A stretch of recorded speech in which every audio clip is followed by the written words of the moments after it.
I welcome you all in this new video, and this is a new video in which I am going to discuss about Finance Funda. Before that, if you are new to my channel, please subscribe to my channel and press the bell icon to receive notification of the new video.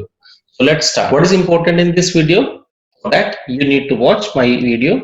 Let's start the and I request you not to skip a very simple example. We will understand how something special for you at the end. Here we have a problem in which Mr. Suresh invests rupees 20,000. You are required to calculate simple interest. Rate is given 8% and the money is deposited for 4 years. First of all, see what is the formula to calculate simple interest. It is very simple formula: principal multiplied by rate and multiplied by time. So it is mentioned here: principal, time, years, and rate is 8%. So rate is converted here in terms of percentage. So simple interest, it will be calculated just by taking the simple calculation. So first of all, we will take principal multiplied by time and multiplied by rate. So rate, we have to take this one because it is converted into percentage, and this is what it is showing. Simple interest will be 6400. We have to calculate the compound interest, how it will be calculated. So here let's move on to another sheet. I have already created a table for you to save time. We have taken the time period for 4 years and 20,000 is deposited. So interest rate remains same in terms of simple interest. So we have to just simply multiply with rate. Rate is here 8%. Just hit enter and this will give you 1600. So 1600, and in order to calculate the same, what we need to do, let's fix this value. So that for that, apply the dollar sign,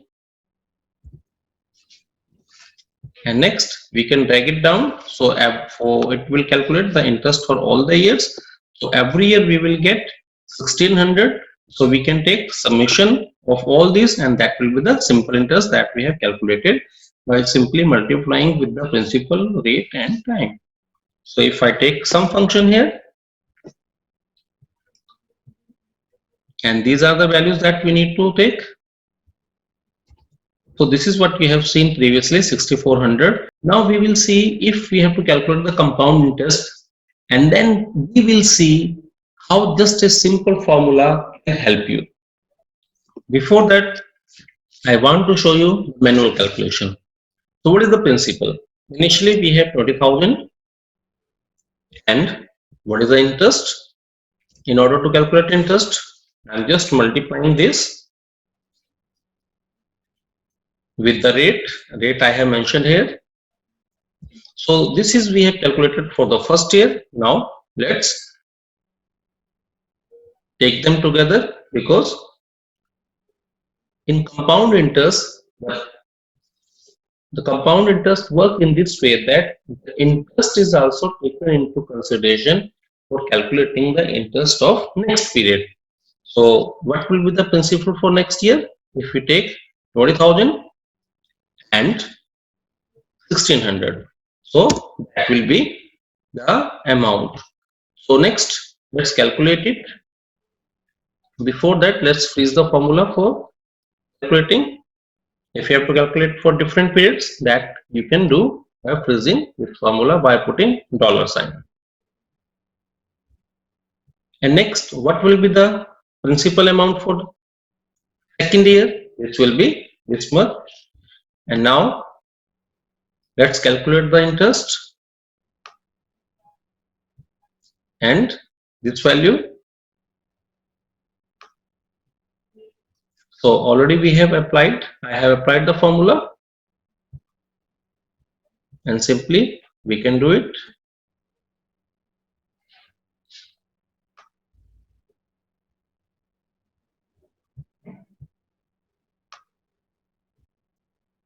So here it is showing us, this is the manual calculation that we have taken here. So by this concept, we are able to reach at what will be the future value, remember. And in order to calculate the compound interest, we need to use this formula, and the formula is compound interest is equal to future value minus present value. So let's calculate compound interest. This is our future value and subtract the present value. This is the amount that we are depositing today and hit enter. So this is the compound interest that we will be getting. So there is one more kind of problem is given. If we have to calculate what will be the difference between the compound interest and simple interest for the same period, for the same interest rate, that is very simple. Let's calculate the difference in CI and SI, that is equal to, this is our compound interest and this is our simple interest. So 809 is the amount that we are going to get if we are putting our money in compound interest rather than investing in a simple interest schemes. But normally you will find most of the schemes are giving compound interest, so that is applicable. So this is very basics that I have told you. So instead we need not to get into this kind of calculation. We can just simply calculate future value and compound interest with the help of one formula that is known as future value formula in Excel. That is very handy. You will see just at few clicks you can calculate compound interest. So how? Before that you have to keep in mind that this is the principal amount that I have mentioned here. This is the interest rate. So interest rate here need not to convert into decimal points. We have to take as the rate is given, the number of payments, and that is 4. And payment, this is again very important that I will discuss after some time. And we have to write present value in negative sense because this is the money that we are investing and it is going out, so it will be taken into negative sense. Then 1 and 2, again when we will apply the formula I will tell you. So let's calculate the future value. First of all, we have to write FV. So this is, we have to select. Next it is saying,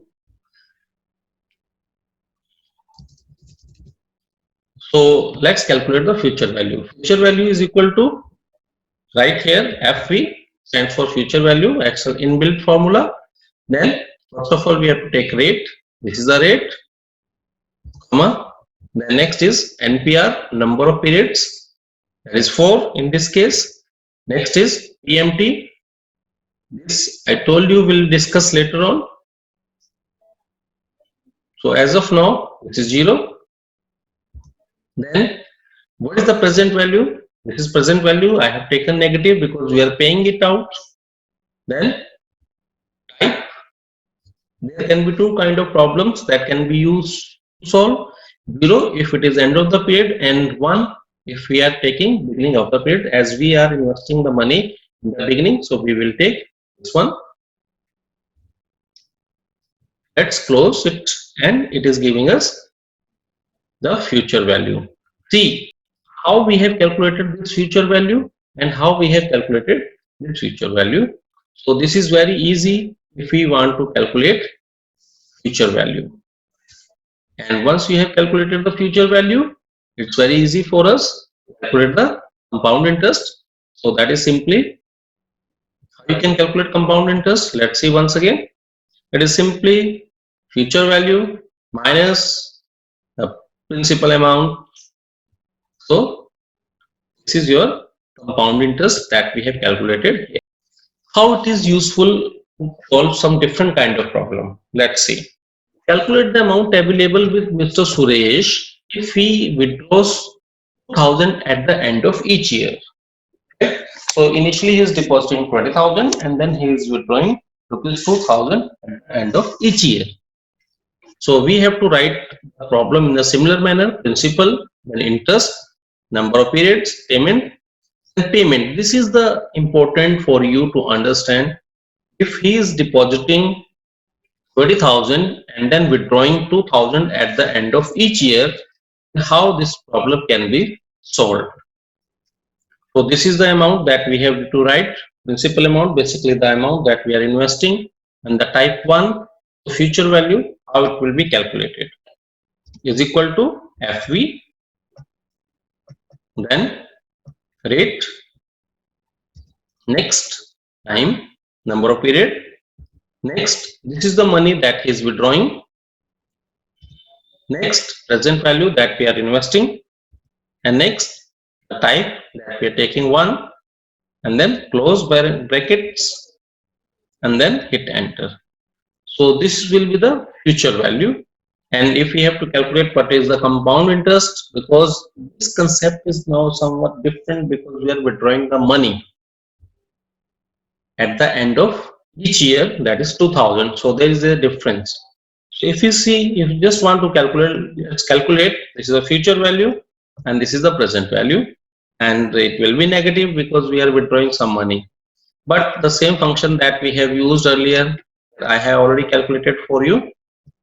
Let's see, I take this amount into 0, then what does it happens? It will give us the same value that we have calculated previously. So I can copy this formula. It is showing here this much amount, and once you have put into formula, if any person who want to withdraw 500 rupees, then what will be the value he will get? He will get 27,000. If he change it, if he is taking 1000 rupees back, what he will get? He will get 22,000. So this is very simple method which can be used to calculate what will be your compound interest, what will be the future value, and what will be the amount available to you at the end of a certain specified period when you are withdrawing a certain amount. So I hope you have liked this video, and if you like this video, please leave a comment, and if you have not subscribed to my channel till now, please subscribe to my channel and press the bell icon to receive notification of the new video.